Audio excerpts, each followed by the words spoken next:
Assalamualaikum warahmatullahi wabarakatuh. Alhamdulillah, salatu wassalamu ala rasulillah, amma ba'd. Kaum muslimin yang dirahmati Allah subhanahu wa ta'ala, masih rame pembahasan tentang kunjungan 5 tokoh NU ke Israel. Mereka menemui Presiden Israel, dan katanya pertemuan itu adalah pertemuan terkait konflik antara Hamas Israel. Ya. Jadi itu alasan mereka kaum muslimin. Tapi mereka nggak ngaca. Ya. Siapa sih mereka kaum muslimin?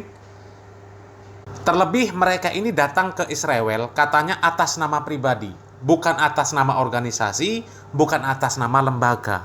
Ini lebih aneh lagi kaum muslimin, ya. Dan tentu kelakuan mereka itu ya menyakiti hati umat Islam kaum muslimin. Kita tahu ya kondisi saudara-saudara kita di Palestina itu ya diseperti apakan oleh Israel. Ya, kok bisa-bisanya mereka dengan santai datang ke Israel, ya, kemudian pose bersama Presiden Israel, sok-sokan mereka katanya mau membahas masalah konflik antara saudara kita di Palestina dengan Israel. Ya. Kira-kira berapa persen umat muslim yang percaya dengan ucapan mereka yang seperti itu kaum muslimin? Kami rasa nggak ada yang percayalah dengan ucapan-ucapan mereka yang seperti itu. Ya.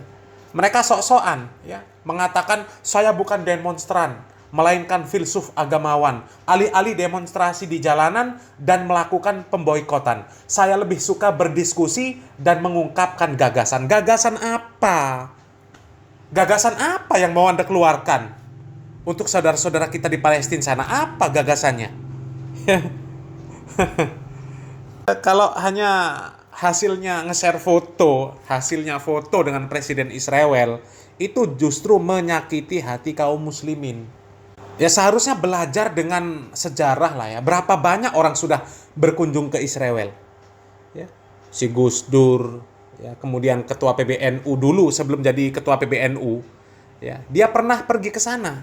Dan hasilnya apa? Nggak ada. Sampai sekarang juga masih konflik itu Palestina dan Israel. Ya, nggak ada hasilnya.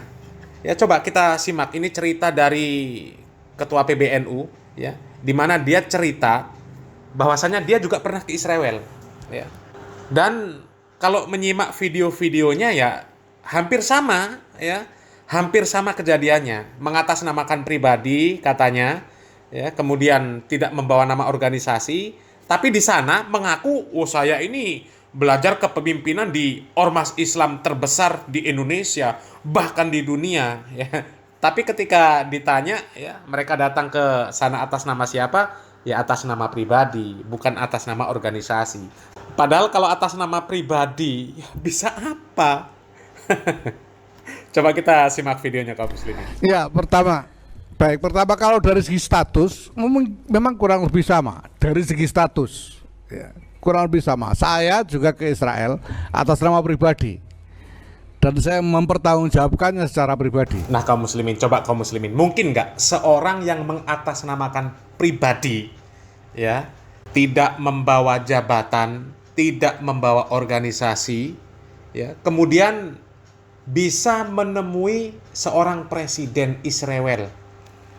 Coba, apalagi dengan tujuan katanya misi untuk membela saudara di Palestina. Mau membela apa? Ya. Ya, tapi meskipun dia mengatasnamakan pribadi, ya katanya atas nama pribadi, tapi jejak digital itu nggak bisa bohong kaum muslimin, ya. Tetap dia catut nama organisasi. Karena kalau atas nama pribadi itu sesuatu yang mustahil kaum muslimin, mustahil, ya. Coba kita simak video ini kaum muslimin, ya. Dengan jelas, ya, dia menyebutkan bahwasanya dia ini mengabdi di jajaran kepemimpinan di salah satu organisasi muslim terbesar di Indonesia, bahkan dunia.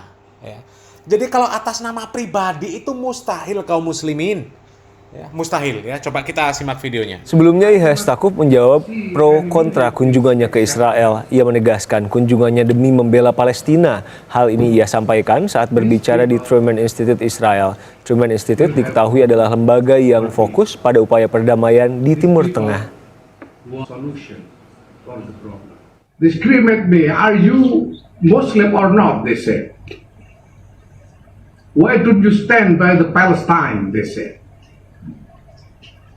Well, I am a Muslim, I am a cleric, I serve in the leadership of the largest Muslim organization in Indonesia and maybe in the world.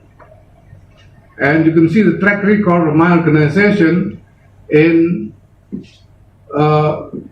siding with the Palestinians. So it's obvious that I am here for the Palestinians. Nah, kaum muslimin ya, jelas di sana dia mengatakan bahwa ya tidaklah dia berada di sana kecuali untuk membela Palestina. Dan ketika kunjungan dia ke Israel menuai kontroversi, menuai protes dari kaum muslimin, ya kaum muslimin mempertanyakan, Anda ini pro dengan Palestina apa tidak? Anda ini muslim apa bukan? Apa jawaban dia? Jelas dia katakan, saya adalah muslim, saya ulama, dan saya mengabdi di jajaran kepemimpinan salah satu organisasi muslim terbesar di Indonesia, bahkan dunia. Coba kaum muslimin. Ya. Seandainya orang ini tidak memiliki jabatan, tidak memiliki kedudukan, dia pure atas nama pribadi ke Palestina, apakah mungkin itu terjadi?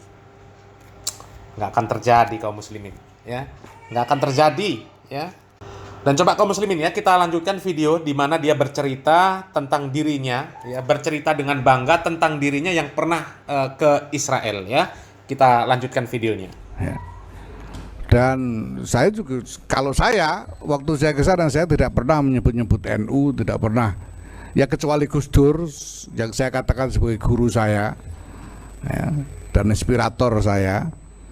Ya. Tapi segala sesuatunya saya bertanggungjawabkan secara pribadi. Ya. Nah, memang ada perbedaan-perbedaan. Misalnya bahwa pertama, Gus Dur sebelum melakukan engagement ke Israel, beliau melakukan konsolidasi terlebih dahulu. Beliau datang kepada kiai-kiai ya untuk berbicara dengan kiai-kiai mengenai masalah ini dan upaya peluang yang bisa dilakukan dan sebagainya, sehingga kemudian kiai-kiai itu merestui keberangkatan beliau. Sesudah beliau kembali, beliau juga kembali bicara kepada kiai-kiai yang ini yang mungkin jarang diketahui oleh masyarakat luar ya, sampai-sampai pada waktu itu ketika ribut sedemikian rupa, misalnya Bang Fahri Ali waktu saya ingat betul menulis di Panji Masyarakat ya menjelang muktamar ke-28 di Jogja tahun 89, beliau menulis bahwa Gus Dur sudah habis gitu. Karena di masyarakat ributnya seolah-olah Gus Dur ini menghabis. Padahal Gus Dur itu udah selesai dengan kiai-kiai gitu. Kiai-kiai udah semuanya sudah mengerti, sudah memahami gitu. Nah saya juga begitu, saya sudah sampaikan juga waktu itu ya, bahwa sebelum berangkat saya sowan ke sana kemari, bahkan saya waktu itu memberi syarat kepada yang mengundang ya, mereka harus ada yang mau saya ajak untuk ketemu kiai saya, dan saya ajak salah seorang tokoh Yahudi untuk bertemu dengan Kiai Maimun Zubair, dialog lama sekali sampai 4 jam dengan Kiai Mustafa Bisri dan lain-lain. Saya juga sebelumnya saya temui Kiai Ma'ruf Amin, Rois Am, Kiai Said Akil Siraj ketua umum waktu itu. Saya sampaikan dan saya katakan dengan saya akan berjalan atas nama pribadi gitu. Jadi nanti kalau ditanya bagaimana, jangan diakui saja, pokoknya saya pribadi ini. Dan kemudian pulang juga saya lapor kepada semuanya sambil kepada publik saya pertanggungjawabkan secara pribadi. Nah mungkin perbedaan yang lain adalah soal strategic maneuvering ya. Gus Dur soal manuver strategis yang dilakukan. Gus Dur kan datang ke sana nggak asal datang untuk sekedar acara ketemuan dengan orang ini orang itu, tapi ada engagement strategis gitu. Sehingga misalnya kenapa Shimon Peres, ya, kenapa bukan yang lain, kenapa bukan Yitzhak Samir misalnya dan lain sebagainya. Ini soal strategic engagement. Kalau Gus Dur tahu betul di sana itu isinya apa aja dan harus engage dengan yang mana, kan tahu betul Gus Dur. Dan ini yang sebetulnya saya contoh, saya juga seperti itu. Saya bahkan melakukan konsolidasi lebih luas sampai ke Amerika dan Eropa, sehingga engagement saya waktu di sana ini betul-betul bukan hanya sekedar hadir untuk acara ini itu, tetapi betul-betul engagement strategis dengan jaringan global yang signifikan. Nah, maka yang tidak bisa asal-asalan, tidak bisa asal-asalan. Nah, dari ini maka kita, ya saya katakan kepada ini teman-teman dari pimpinan lembaga ini, sampaikan kepada teman-teman yang berangkat itu, ini urusan pribadi mereka. Silakan pertanggungjawabkan secara pribadi di hadapan publik. Seperti Gus Dur dulu juga mempertanggungjawabkan secara pribadi, walaupun beliau ketua umum, saya sendiri juga mempertanggungjawabkan secara pribadi. Nah, kaum muslimin ya, terlepas apakah benar atas nama pribadi, ya pertanggungjawaban secara pribadi, dan entah seperti apa pertanggungjawaban yang dimaksud kaum muslimin. Yang jelas ya, dari kunjungan-kunjungan mereka ke Israel, hasilnya nggak ada. Ya, meskipun katanya demi Palestina, sampai sekarang nggak ada hasilnya kaum muslimin. Apa hasilnya coba? Malah tambah menjadi. Ya, belum lama kita tahulah kaum muslimin kondisi di Palestina seperti apa. Kita tahu.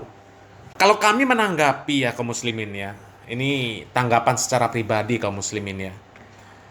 Jadi Palestina itu sekarang nggak butuh yang namanya orang-orang menegosiasi pimpinan Israel, itu nggak butuh mereka. Yang mereka butuhkan sekarang ini bantuan secara real. Ya. Kalau memang mau membantu ke sana, ya sudah, buka pintu jihad. Ya, pintu jihad ke sana, pergi lawan Israel, baru. Ya. Atau mungkin ya paling tidak donasi lah kaum muslimin, membantu mereka. Ya, membantu mereka dari sisi materi, ya itu lebih membantu daripada atas nama pribadi pergi ke Israel, habis itu posting foto ya kemesraan dengan presiden Israel, itu justru malah menyakiti hati kaum muslimin. Ya coba sajalah kaum muslimin ya, apa hasil kunjungan mereka berlima ini apa? Ya, coba nggak akan ada hasilnya kaum muslimin ya. Yang ada justru malah menyakiti hati kaum muslimin. Ya, coba kaum muslimin. Ya, sekarang ini kalau mau diprosentase, siapa yang percaya dengan mereka? Ya, mereka berlima ini. Ya, insya Allah banyak yang nggak percaya kaum muslimin. Ya, justru mereka malah curiga ada apa di balik ini semua kaum muslimin. Ya. Tapi ya kembali lagi itu tanggung jawab mereka secara pribadi. Maknanya itu pribadi itu ya tanggung jawab mereka nanti di hadapan Allah Subhanahu wa taala ya. Karena kalau pertanggungjawaban di dunia ini sepertinya ya mereka aman-aman saja kaum muslimin. Mereka bebas melenggang ya. Wallahu a'lam bishawab ya, mudah-mudahan memang mereka ini nanti akan mempertanggungjawabkan di hadapan Allah Subhanahu wa taala dan mendapatkan balasan yang setimpal di hadapan Allah Subhanahu wa taala. Ya, mudah-mudahan manfaat ya. Barakallahu fikum. Wassalamualaikum warahmatullahi wabarakatuh.